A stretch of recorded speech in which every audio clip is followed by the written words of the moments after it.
ते म्हटलं की 100 दिवसाचा कार्यक्रम केला. आमच्या मुलांनी आम्हाला सीएस आणि ओएसडी देखील नेमता येत नाही, मुख्यमंत्र्यांनी नेमले. साहेब, पहिली गोष्ट, माणिकराव कोकाट यांना कोणाची ते माहिती नसेल. PS आणि OSD नेमण्याचा अधिकार हा मुख्यमंत्र्याचाच आहे. त्याचा प्रस्ताव मंत्री मुख्यमंत्र्याकडे पाठवतात आणि मुख्यमंत्री त्याच्यावर अंतिम निर्णय करतात. हे काही नव्याने होत नाही.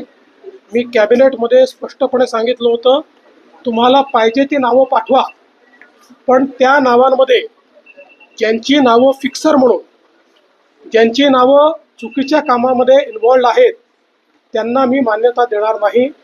आत्तापर्यंत माझ्याकडे 125च्या जवळपास नावं आली.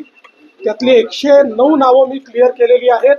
उर्वरित नावं मी क्लिअर केली नाहीत, कारण कुठल्या ना कुठला आरोप त्यांच्यावर आहे, कुठली ना कुठली चौकशी चाललेली आहे, किंवा मंत्रालयामध्ये त्यांच्याबद्दल परसेप्शन हे फिक्सरचं आहे.